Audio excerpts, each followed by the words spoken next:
En ce début de saison de pêche, nous sommes heureux d'accueillir ce soir notre conférencier Clarence Le Breton, dont le sujet de la conférence Regard sur le passé des pêcheries de 1766 à 1966 sera sûrement populaire. Monsieur Le Breton.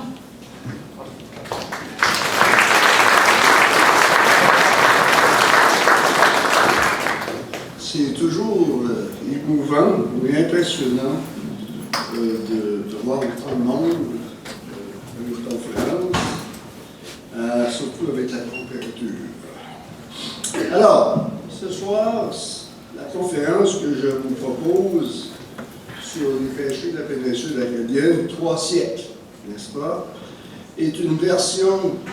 J'avais donné cette conférence-là à l'Association des pêcheurs professionnels à Chicago en décembre, lors d'une rencontre avec des pêcheurs gaspésiens. Et c'était une version abrégée parce qu'on m'avait donné une vingtaine de minutes. Alors ce soir, j'ai 4 heures. On est bien appelés. Pour les partisans de Boston, de Toronto, vous manquez peut-être un petit peu de la première période. Alors, lorsqu'on parle des pêches de la péninsule acadienne, évidemment, l'industrie qui a été et qui est toujours, n'est-ce pas, la principale activité, je la vois dans une perspective de 4 grandes époques. Okay?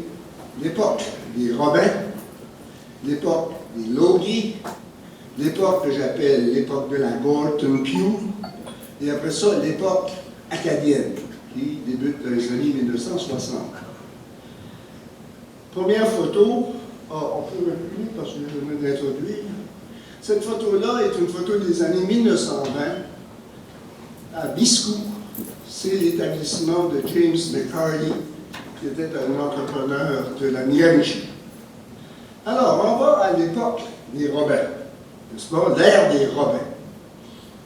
Ils ne sont pas tous de l'île Jersey, mais la plupart le sont. Et pourquoi on appelle ça l'ère des Robins?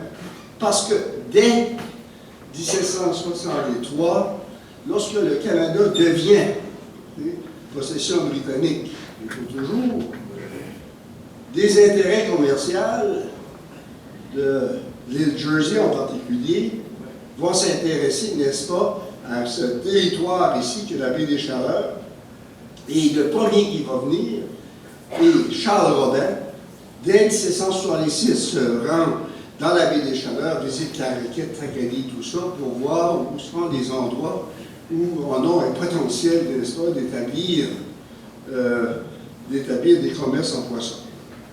Les Frowing, les Reeve, et eux, ils sont de Jersey. Les Young sont de la frontière entre l'Écosse et l'Angleterre. Et vous avez aussi les Taylor. Vous avez énormément de compagnies qui ont venu, mais toujours dans un esprit de commerce qu'on appelle des Robins. Alors ici, vous voyez, c'est l'établissement des Robins. C'est une photo qui a été prise par le père Courtois, je dirais à peu près en 1910. Et c'est où est l'école des pêches aujourd'hui. Alors, Jersey, on entend souvent parler de Jersey, mais Jersey, vous voyez, c'est une île qui fait partie de l'archipel des îles de la Manche. Okay? Vous avez Jersey, vous avez Guernsey, vous avez Sark, qui se prononce Sark, vous avez Alderney. Bref, les compagnies dont on parle, les Robins en particulier, sont de Jersey. Et pour se rendre à Jersey, je suis allé il y a 3 ans passés. Tu prends le traversier de Saint-Malo, ou tu peux le prendre aussi dans la péninsule du Cotentin à partir de la région de Coutances. Guernsey, qui est la 2e plus grande île, est célèbre à cause de Victor Hugo. Vous savez que Victor Hugo s'est exilé sur cette île-là lorsque Napoléon III prend le pouvoir en France. Et c'est là qu'il va finir le roman, n'est-ce pas, le roman Les Misérables, et qui va écrire aussi son célèbre roman Les Travailleurs de la mer. Alors, je vous conseille d'aller à Jersey si jamais vous voulez faire un voyage. C'est petit, mais le Gulf Stream frappe l'île et ils ont un climat tout à fait exceptionnel. Alors, c'est Charles Robin, c'est le fondateur de cette grande maison de commerce en pêcherie. Ils ont tous les éléments de contrôle, et c'est ça qui est important. Ils ont l'argent, les capitaux, ils ont les marchés. Et lorsqu'on parle de marché, les Jersey, les Robin et ces compagnies-là sont très peu diversifiées. Ils font de la morue séchée, qu'on appelle ici de la morue sec. Et les clients, ce sont les pays catholiques. L'Espagne, le Portugal, l'Italie. Bref, avec tous les jours maigres que nous avons dans une année, c'est des énormes marchés. La chose la plus importante à comprendre lorsqu'on parle de l'époque des Robins et par après, c'est qu'ils contrôlent le sel. Si tu contrôles le sel, tu contrôles toute l'industrie. Pas de sel, tu ne peux pas arriver, tu ne peux pas pêcher la morue, puis si tu n'as pas de sel pour la saler, tu ne peux pas toute la manger. Alors c'est là que se joue évidemment la question du contrôle au début. Et dans la correspondance des gérants des Robins, qui écrivent constamment, n'est-ce pas, surtout à leur maison mère, peut-être parce que bien, ils vont dire à Caraquette et à Chupagan, les pêcheurs préfèrent le sel de Cadiz au lieu du sel de Liverpool. Cadiz, comme vous savez, c'est dans le sud de l'Espagne. Ils ont les magasins, ils ont les flottes de goélettes et ils ont évidemment la pollution. C'est-à-dire qu'ils ne se compétitionnent pas entre eux autres. Ça, évidemment, c'est très important. Et tout ça est chapeauté par un système de double monopole. Le double monopole, c'est quoi? C'est que tu contrôles le prix du poisson que tu achètes et tu contrôles le prix du produit que tu vas donner en échange du poisson que tu as acheté. Il y a un mot en Acadie pour ça, ça s'appelle « ça fait fourrer des deux bouts ». Alors, ils ont trois échelles de paye. Donc, qu'est-ce qu'on appelle le trade pay, c'est-à-dire le prix pay pour la marchandise. Vous avez le cash pay, c'est-à-dire que s'ils sont obligés de vous payer en argent comptant. Et vous avez le work pay, c'est-à-dire que si vous travaillez pour les Robins, ils ont une échelle pour vous payer. Et ce n'est pas la même. Mais tout ça se traduit par un échange au magasin. Et si vous exigez, parce que vous êtes un peu plus indépendant peut-être, vous avez votre propre goélette, d'être payé en argent, le prix du poisson est beaucoup plus bas. Comprenez-vous? Alors, c'est un contrôle assez important. Il va y avoir des établissements partout autour du golfe du Saint-Laurent. Et évidemment, le plus important va être à Passaudiac et le deuxième plus important est à Caraquette. Vous avez ici, à Caraquette, où est l'école des pêches, où est l'hôpital et tout ça, vous avez 27 bâtiments. Okay? Je vais un peu me sentir...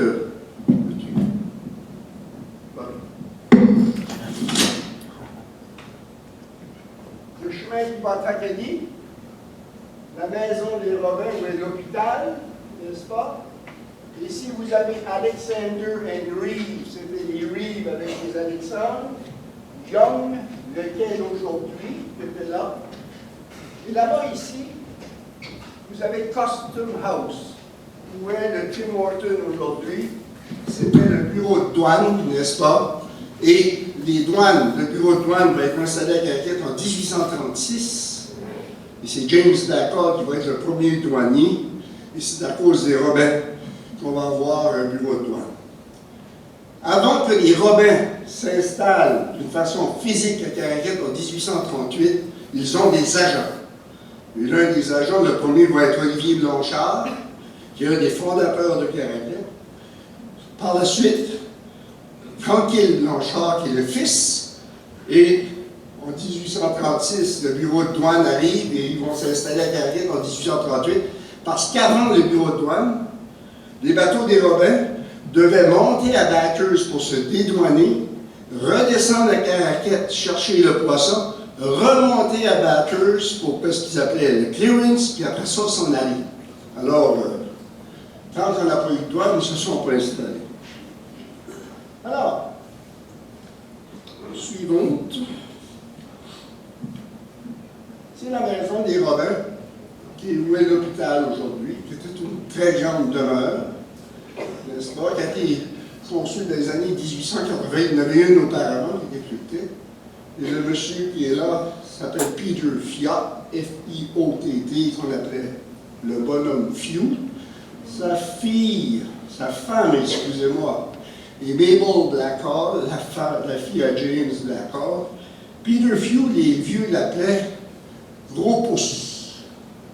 Parce qu'à l'époque, évidemment, il y a beaucoup plus de pêcheurs indépendants, ils font leur propre morue séchée, et le bonhomme Few, comme on l'appelait, venait chez les gens où ils avaient des vignoux en arrière de la maison, quoi que ce soit, et avec ses gros pouces, cassait un peu la morue pour voir si elle était de qualité. Or, c'est comme ça qu'on l'appelait Gros Pouce.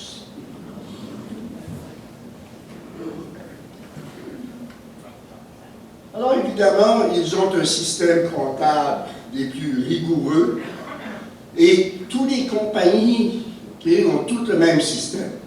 Ici, vous avez le ledger, le livre de compte des compagnies, celui de la compagnie Flowing. Flowing est intéressant. C'est Charles Robin, un peu de garçon. Il y avait P.L.V., William Flooring, et W.M. Flooring va travailler pour les Robins. Et à partir de 1828, il va partir à son compte. Il va fonder la W.M. Flooring Company. Alors ça, c'est le ledger D. Flooring à Guntance en 1846. Sur la page de gauche, c'est tous les achats, entre autres, que Simon Landry a fait durant l'année. Et de l'autre côté, sur la page de droite, vous avez le remboursement. Et il en manque toujours, évidemment. Ça fait en bas Carried Forward à l'année 1846. Et quand ça fait 5-6 ans, c'est Carried Forward, ça manque toujours. Là, le gérant de la compagnie, il te dit, la prochaine fois qu'il vient en portant la DID, c'est le titre de ta terre. Et là, ils sont là pour toujours. Vous avez ici Joseph Lacroix, Joseph Lacroix, qui, dans l'année, et là c'est le livre des Robins, de 1918 à Caraquette, Joseph Lacroix a acheté pour 424 piastres et 76 cents, a remboursé en morue et en poisson pour 391 piastres, et il y aura, l'année d'après, c'est comme ça que ça marche. Et le contrat est l'autre bord, là. Vous voyez.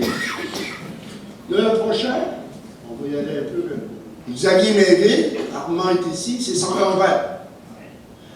Alors, famille de pêcheurs de génération en génération.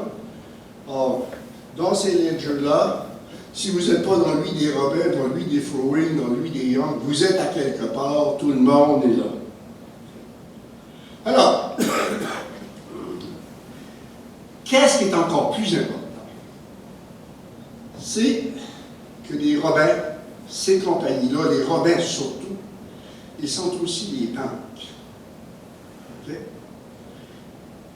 C'est-à-dire, pour vous donner un exemple, le curé de Caraquette, dans les années 1840, je pense que ses parents vont écrire à son évêque, il n'y a pratiquement aucun numéraire dans le village cette année.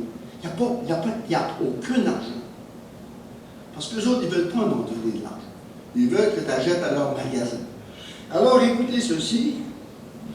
S'il vous plaît, d'avoir la bonté de livrer au porteur la somme de 20 chelets, parce qu'on est avant la Confédération, là, OK? 20 chelets, en effet, que vous porterez au compte de Léandre Albert. Okay? L'autre, exemple, Monsieur Charles Rabin, compagnie, je vous prie, s'il vous plaît, de livrer à son moquet de ligne. Okay, moitié de ligne, moquet de ligne, OK? 7 chelets. Je suis votre humble serviteur, Séraphin Albert. Puis en bas, la note. Chargé to Oliver Lacroix, moitié de ligne. Olivier Lacroix était le fils de Jean Lacroix et d'Adélaïde Hébert. Alors, le contrôle est sérieux, comprenez-vous? Prochaine. Les Flowing sont à Caraquette, évidemment. C'est la maison de Robert Bonnet, à côté du presbytère, qui a été la maison du maire de Caraquette pendant longtemps. Et vous avez ici le gérant des Flowing, à l'époque de la photo de la maison, qui est Nicolas de Sainte-Croix. Très intéressant. Je vais vous dire pourquoi est-ce que c'est intéressant. C'est que les Robins vont avoir énormément de difficultés financières surtout en 1886, les banques de Jersey vont faire presque bon coup. Et en 1910, ils n'ont jamais pu se ramener d'une façon assez importante de ces malaises, si vous voulez, financiers en 1896. Et en 1910, ils vont se vendre. Ils vont se vendre à la compagnie d'Halifax, Jones & Whitman, qui va devenir la Robin Jones & Whitman. Okay? En 1917, les Flowing, parce que c'est aussi une compagnie jersiaise qui a eu énormément de difficultés à cause de la crise de 1886-87, eux aussi vont se vendre à la Robin Jones & Whitman, à la Jones & Whitman, mais ils ne vont pas s'appeler Flowing Jones & Whitman, ils vont continuer sur le nom de Flowing jusqu'en 1958. Ça, c'est très intéressant. Et retenez bien ce gars-là, parce qu'on va le revoir de nouveau. Puisque nous avons l'ancien maire de Caraquette ici, il est très fier de sa famille, on va parler des Blanchards. C'est vrai, c'est très intéressant. Le contact privilégié que Charles Robin, dès 1766 et surtout les années subséquentes, va avoir avec Olivier Blanchard, ça va être son homme de confiance. Et lorsque Olivier Blanchard meurt, c'est son fils tranquille qui est l'agent jusqu'à temps que les Robert vont venir s'installer en 1938 suite à l'ouverture du bureau des douanes. Et évidemment, le fils d'Olivier tranquille est rendu aussi à Angers. Et l'autre fils qui voulait la job, qui s'appelait Agapi, les Robert n'aimaient pas trop, ça fait. Alors, quand vous allez à Jersey, vous avez cette maison. Et là, je ne sais pas qu'est-ce qui est la relation, mais toujours est-il qu'il y a cette célèbre belle demeure à Saint-Pierre de Jersey qui s'appelle la maison Blanchard, Blanchard France. Mais plus intéressant encore. Où es-tu allé? Ah, allez là. C'est cette barque, la Olivier Blanchard. Les Romains vont faire construire 3 navires, dont le plus grand, OK, ils vont baptiser 3 navires, ils vont nommer 3 navires Olivier Blanchard, dont les premiers ils ont disparu, mais le dernier qui était le plus grand, et cette barque ici, d'à peu près 170 pieds, OK, qui est la Olivier Blanchard, un très très beau tableau. Et qu'est-ce qui différencie une barque d'un autre 3-mâts? C'est la voilure du mât d'artimon. Okay? C'est-à-dire le mât d'artimon, le mât d'en arrière, le grand mât, puis le mât de misaine en avant. Puis si vous l'aurez plus de détails, je vous demanderai à donner la cour, parce que je ne sais pas plus que vous. Alors, voici la scène. Nous sommes 10 ans après que les Robins sont à Caraquette, 1848. Ils contrôlent tout, le sel, les prix, les marchés, etc., etc. On est évidemment dans une situation où on est pauvre, on n'est pas riche, mais nous avons certaines caractéristiques. Et dans le journal, dans les écrits des gérants, il y a des perles, parce qu'ils écrivent sur tout. Je vais vous en lire qu'une. Dans sa lettre du 3 novembre 1838, première année qui est ici, le gérant Et c'est Briard, hein, c'est le capitaine Briard. Le gérant demande au fabricant de l'île Jersey d'accorder une attention spéciale aux souliers destinés aux gens de Caraquette. Et je cite la lettre. Les chaussures pour Caraquette doivent être plus larges et plus hautes pour le dessus du pied en général. Ils sont trop étroits, surtout pour le monde de Caraquette. Alors, il y a les têtes plates à la mettre, puis il y a les coups de pied à Caraquette. Alors,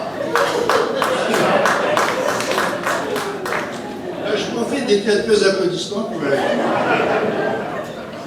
je m'attendais à cause de ça.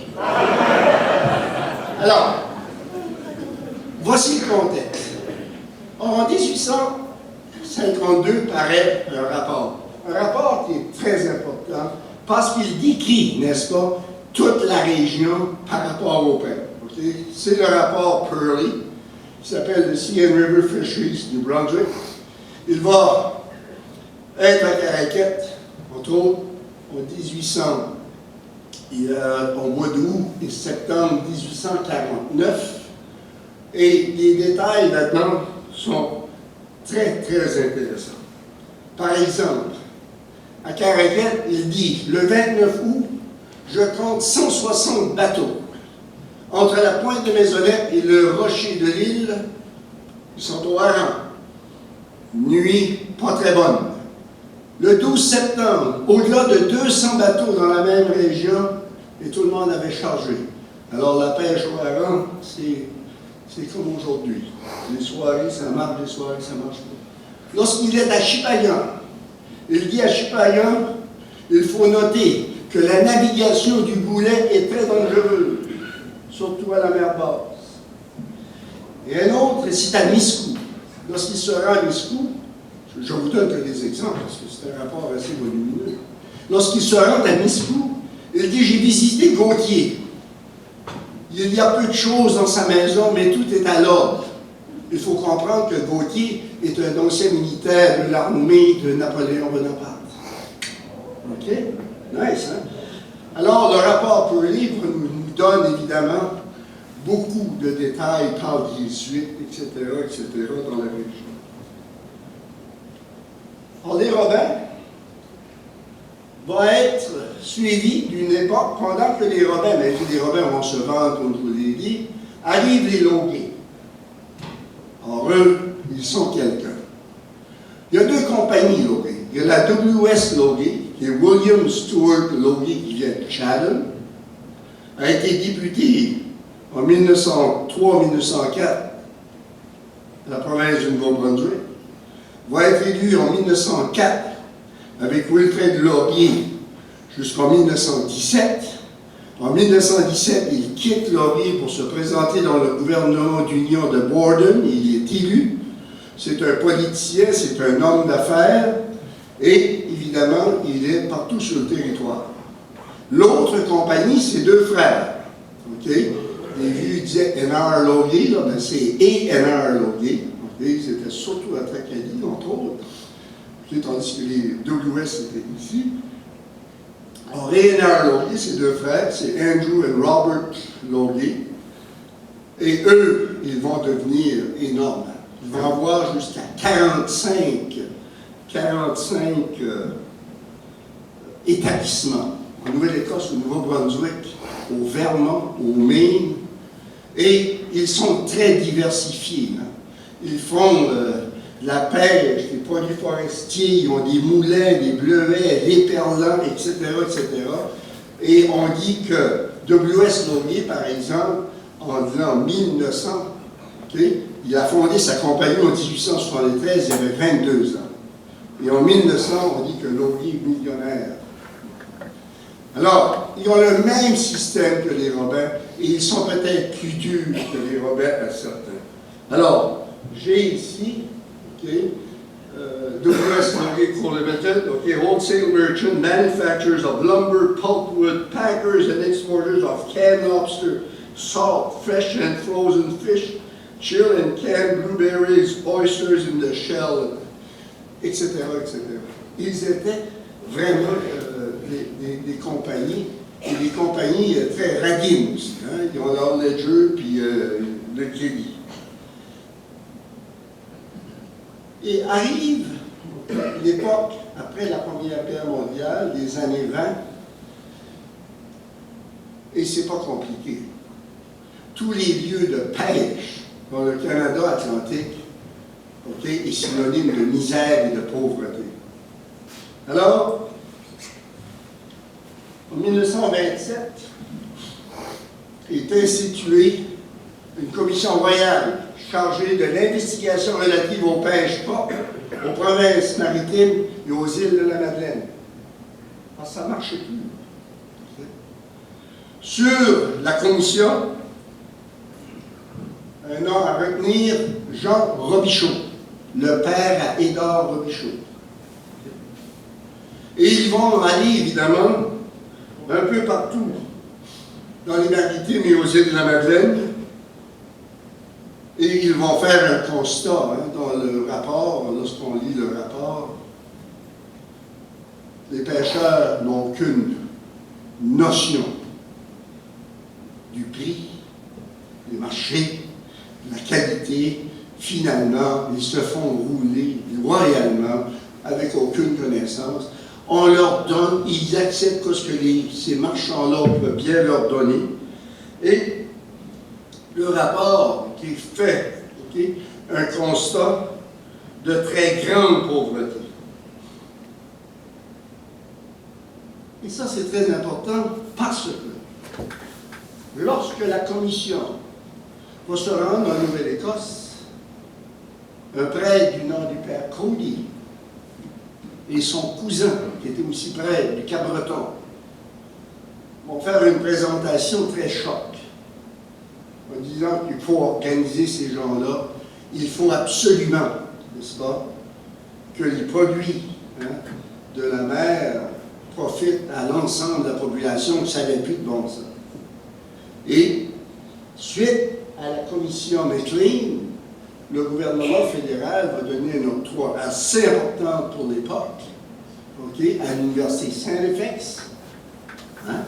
Et c'est là que va partir le mouvement coopératif acadien, dont Monseigneur Olivier Chesson, puis Martin Légère, et tous ces gens-là vont s'inspirer. C'est de là que ça part. Il y avait eu une tentative de coopérative en 1907 à Chética. Les Robins, ça leur a pris pour 3 semaines à tout de faire ça. Tu ne contrôles pas ça, qu'est-ce que tu vas faire? Tu vas te mettre ensemble puis broyer. Alors, ils avaient été détruits. Et aujourd'hui, à Saint-Réflexe, vous avez l'Institut international coopératif, qui est un institut célèbre à travers le monde. Alors, la personne qui avait évidemment fait sensation lors des audiences de cette commission-là au Collège Saint-Joseph à Mamancourt, qui a été Pépé Moret de Boc-à-Raquette. Pépé Moret était un prophète, n'est-ce pas? Il a dit, entre autres, il ne comprenait pas qu'on n'avait pas une école des pêches. On est ici en 1927. On n'avait pas une école des pêches à l'instar de l'école d'agriculture de Truro, puis des écoles d'agriculture en Ontario dans l'ouest du pays. Il ne comprenait pas que les gens n'étaient pas informés sur les nouvelles techniques de pêche. Mais il était contre les chalutiers. Il disait que les chaluts, ce qu'on appelle les dragues, allaient défaire les forts. Bref, c'est une commission qui a eu énormément d'impact, mais nous, il faudra attendre en 1958 pour avoir une école des pêches. Et là, on va tomber dans le vrai stuff. L'Église, la pêche et la colonisation. Je ne sais pas si vous vous en souvenez du livre de Michel Leroy, historien qui est au Collège de Bathurst, qui a écrit un livre qui s'appelle L'Acadie perdue, qui avait fait presque scandale à l'époque. Vous savez que Michel Leroy est mort il y a 3 mois passés. Il vivait en Ontario, il avait fait un cours de droit après. Alors, qu'est-ce qui est important de comprendre?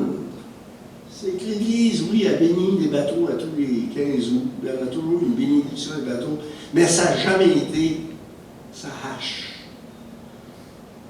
Et dans toutes les conventions nationales de l'Acadie, il y en a eu 10 entre 1881 et 1921. Jamais que nous avons, lors de ces grandes réunions acadiennes-là, que nous avons des commissions qu'on appelait à l'époque, qui étaient des grands comités, qui parlent de pêche. On parle d'éducation, on parle d'agriculture, on parle de colonisation, on parle de drapeaux, de fêtes nationales, de culture, jamais de pêche. Parce que pour l'Église, la pêche, c'est un monde d'exploitation. Alors la commission Mettling avait pas mal prouvé aussi. Pépé Morel voulait évidemment beaucoup pour ses pêcheurs. Or, la colonisation qui avait commencé avec le curé Labelle au Québec, vous vous en souvenez, avec Saint-Adèle, puis Saint-Jérôme, puis le Petit Train du Nord, puis tout ça, c'est tout le même pattern. Nous, ici, dans les années 30, en pleine crise, on a repris ça. On l'avait fait avec Rogersville, puis toutes ces places-là dans le comté de Kent. Mais arrive les années 30, on redécolle là-dedans, parce qu'il faut sortir le monde de la misère. Ici, vous avez la maison d'Aimé Guignard de Lamec, 1932, avec Monseigneur Auguste Allard, le frère, le neveu de Monseigneur Théophile Allard. Si quelqu'un me dit que ça, c'est pas de la misère, sortir de Bas-Caraquet pour faire ça, il faut le faire. Là. Et on a colonisé jusqu'en 1952, Notre-Dame-des-Érables et Val-Doucet. Personne qui est devenue une capitale. Alors, un succès, mais très long à partir, mais qui va être un succès, va être la coopérative des pêcheurs de l'île. Mais à part de ça, on a eu énormément. Alors, on parle d'une misère à une misère. La prochaine slide va être très importante. Ici, nous avons l'attribution de l'eau de l'Isaac en novembre 1935 à Pierre Chiasson. Pierre Chiasson était l'oncle à Amon Chiasson. Okay? Mais qu'est-ce qui est important de lire sur son application pour le lot? C'est ceci. This law is subject to timber license to the Gloucester Lumber Company. Vous savez quoi ça veut dire? Tu les sors de la griffe des pêches, puis tu les envoies dans la griffe de la Gloucester Lumber Company. Puis les autres vont te faire boucher le poirier, tu la terre que tu as eue, poirier. Comprenez-vous? Ça ne fait pas du monde riche. Hein? Alors, lorsqu'on va à la messe, il y a beaucoup de vous autres qui ne vont plus. Alors, mais tu sais, il faut comprendre. Lorsque l'Évangile selon saint Matthieu, on dit, il est plus difficile un riche de rentrer dans le royaume des cieux qu'un chameau de passer dans le trou d'un aiguille. Ben toi, t'en as passé dans le trou de l'aiguille. Alors, la réponse c'est quoi? La réponse est quoi? Parce que c'est un peu une histoire de misère que je vous raconte. Puis allez voir les légeux que j'ai en a mis en exposition. Et je remercie beaucoup Sylvain Nantel pour ce magnifique travail. Comme on a souvent fait dans la région depuis, on va voir une compagnie étrangère, on leur donne tout, puis ils viennent. Puis quand ils ont fini, ils foutent le camp. Alors ça, c'est la construction de la Gordon Pure à Caraquet en 1939. Ils sont venus à Caraquet à cause, entre autres, de F.T. Young, le père de Freddie Young, et avec une subvention de 100 000 $ du gouvernement fédéral, l'exemption de taxes immobilières à part que les taxes scolaires, on va bâtir, évidemment. Vous avez la maison à Bernard Thériault, vous voyez la rampe, là, on se sert de la butte pour y aller. C'était un énorme chantier. Et je parlais à Lionel Poirier, vous savez, Lionel qui conduisait le tracteur. Lui, il a commencé à la Gordon View le 8 de juin 1950. Le salaire était de 25 cents de l'heure. Mais si tu conduis un tracteur, c'était 30 cents de l'heure. Alors, la Gordon Pugh, évidemment, c'est la grande histoire. Ça va ouvrir. L'ouverture officielle se fait le 8 juin 1940 dans le Telegraph Journal de Saint-Jean. 4 pages, 4 énormes pages sur cette ouverture-là dans l'Évangéline Antiquaire. Non, mais on a des problèmes avec les pêches. L'Évangéline, comme vous le savez, c'est très près de l'Église, etc., etc. Alors, la Gordon Pugh, c'est quoi? C'est la fin du système du troc. C'est l'apparition, évidemment, du chalutier. Hein? Et là, il faut comprendre. La Gordon Pugh va ouvrir en 1940. La guerre vient de se déclarer. Alors là, tout est un peu chamboulé. Une pareille usine avec la réfrigération, etc., etc.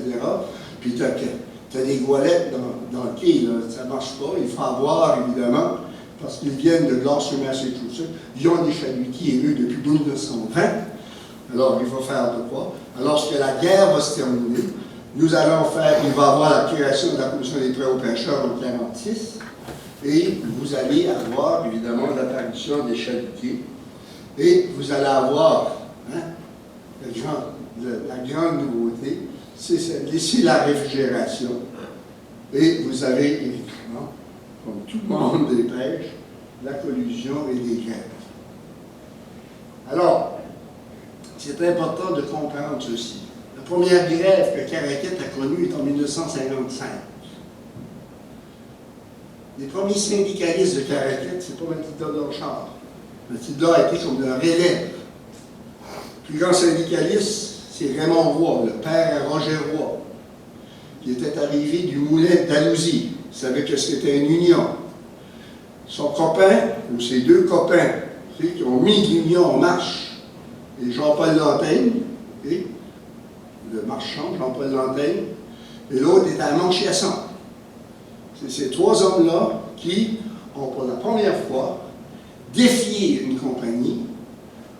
Cette grève, évidemment, parce que la Gordon Pugh a dégagé littéralement des gens parce qu'ils manifestaient, ils grévaient, et ça va aller en cours et la Gordon Pugh va perdre. Okay? Cette cause-là. Et la Gordon Pugh va faire un peu. Qu'est-ce que les Robins et les autres compagnies vont faire? C'est-à-dire qu'ils vont s'installer tout le tour du golfe du Saint-Laurent, à Louisbourg, aux îles de la Madeleine, un peu partout. Lorsqu'ils vont construire l'usine après la guerre, celle de Louisbourg, okay, qui ressemble beaucoup à celle-là, c'est Alban Blanchard qui était comptable, okay, à Caraquet, qui va aller monter le système comptable à Louisbourg, dans 6 mois. Une très belle photo ici. Magella Haché, c'est la femme à Charles Mourant, à droite. C'est sa cousine, okay, Armandia Lantaigne, parce que la Gordon Pugh, il y avait tout de même un marché pour la Montchette.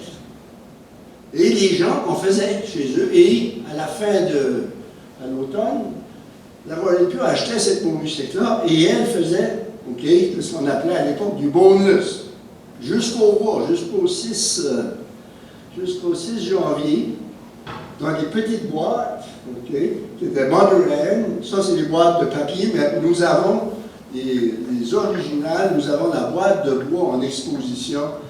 Et je parlais à Annette Archer, qui a été aussi commis comptable à Gordon Pugh. Elle en avait une chez elle. Puis Annette me dit, il y a un temps, elle dit, tout le monde avait cette petite boîte-là chez eux pour mettre les billes. Puis, tu sais, la petite boîte de surprise.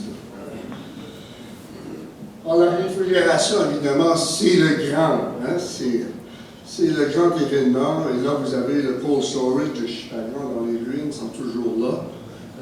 Ça a été toute une révolution. On avait auparavant des systèmes de réfrigération qu'on appelait des systèmes chimiques, mais ce n'était pas des grands succès. Là, on est ici avec Cognac, c'est vraiment quelque chose de bien. Or, les chalutiers, hein, ça a marqué toute notre jeunesse à nous. Hein. Ça, c'est le Gloucester numéro 2. Puis nous avons eu les chaleurs qui étaient plus petits. Nous avons eu les chapelles qui étaient les 65 pieds. On va avoir évidemment les 85 pieds. Moi, je me souviens lorsque le bateau à Roméo-Michon, le REAM, est arrivé dans le quai. Quelle histoire, un bateau avec la cuisine en arrière. Hein? Avant ça, tu allais dans les gens. OK, après ça, on a eu les Saint-Simon, on a eu les Lamec. Écoutez, on a eu de toutes les sortes. Ici, il faut comprendre que la Gordon Pugh est arrivée, mais on n'est pas beaucoup plus riche. Ça, c'est le dernier voyage du chaleur numéro 11, l'Onicifore Gionnet, OK, le 24 novembre 1961. Il a pris du poisson pour 476 piastres et 22. OK? L'apport du bateau, 40%. Il donne 190 piastres et 49. OK? Les hommes d'équipage ont fait, OK, une Nicifore en tant qu'homme d'équipage a fait 42 piastres et 20. Et là, vous l'avez tout de détaillé. La glace a coûté 26 piastres et 65. Puis vous avez au bout de la glace, stamp. 2,82. Ça, c'est le thème du chômage. Ah oui. Non, non. Ça fait longtemps qu'on va redasser dedans. Okay? Alors, vous avez ça, et j'ai reçu de Daniel Gionnet la filière de Jean-Marie Gionnet, qui avait lui à 85 pieds. Écoutez, c'était pas des gros chiffres, hein, lorsqu'on voit, évidemment, qu'est-ce que... Okay? Une semaine de pêche, 472 piastres, puis on enlève les dépenses du bateau, puis les hommes d'équipage, etc. Okay? C'était pas beau. Puis là, évidemment, on peut-tu reculer juste une minute? Non, non, ok, ça va. Ok, vous avez ici la Fisherman Longboard, ok, 5%. Ce qu'on appelait le PSUGO, qui est devenu 20%, puis vous voyez, il n'avait pas payé cela. Voilà, qu'est-ce que vous... Alors arrivent les pêcheries acadiennes, c'est-à-dire que, enfin, c'est nous qui vont être, si vous voulez, des propriétaires. Parce que c'est très important de comprendre ceci. Pendant 2 siècles, l'Acadien, qui est de Chitican, qui est de où il veut, n'appartient pas à ces pêcheries. Après 2 siècles, on pêche avec la Yankee Trawl, on va pêcher avec la Seine danoise, la Seine écossaise, on pêche sur des bateaux qui s'appellent les chapelles, etc., etc. Bref, vous allez dans les usines dans les années 60, des équipements qui vont rentrer sur du Baylor et du Jockler. On n'a pas inventé un washer dans 200 ans, parce qu'on n'appartient pas nos pêches. On a toujours pêché pour les autres. Contrairement à l'agriculture, si vous regardez l'agriculture, John Deere était un forgeron du Vermont. Okay? Jeremy Case, McCormick, Deering, Massey, Harris, Ferguson, je peux vous en nommer jusqu'à demain matin. Tous des fermiers qui ont inventé, qui ont fait l'industrie parce qu'ils la possédaient. Et aujourd'hui, c'est tout le contraire. L'industrie de l'agriculture est devenue une grande industrie industrielle. Le fermier, il travaille pour une grande compagnie qui s'appelle, je ne sais pas, General Food ou whatsoever. Alors nous, en 60, on renverse la vapeur et on commence, évidemment, par réaliser un rêve, qui est la formation. Okay? On avait eu des petits cours après la guerre, fin de semaine ici, là. Mais lorsque la nacelle va ouvrir avec la raquette, hein, la première école des pêches va être dans ce bâtiment ici, au sous-sol, et après, nous allons construire, comme vous le savez, en 1963, l'école des pêches. C'est à la même époque où on va repartir une construction navale qui était très artisanale pendant longtemps, des nouvelles usines, on a qu'à penser à Basile-Roussel, des nouvelles pêches, crevettes, crabes, etc., etc. On parle de sécurité en mer, de quoi que il y avait un temps, hein, sécurité en mer. Et on s'organise. Hein. C'est-à-dire qu'avec cette nouvelle ère, on va vous parler de contingent, de quota, de partage de la ressource, de période d'exploitation, de réglementation. Okay? Et puis, vous allez avoir les associations, puis les comités consultatifs et quoi que ce soit. Mais, on termine, madame, les conflits. C'est-à-dire que, avec cette nouvelle ère, c'est triste à dire, et moi je ne vais pas m'embarquer à partir de ça.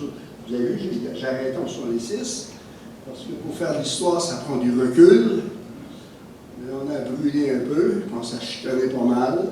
Bon, ça, c'était la première vraie chicane, c'est lorsque les côtiers ont mis le feu au quai de Boc-Arrêtet en protestation pour la venue des seigneurs. Bref, en cette veille de pêche 2019, qu'on dit que les prix vont être bons, puis etc., depuis quelques années, je dirais qu'on a vraiment pris le contrôle de cette industrie-là. Les gens font bien.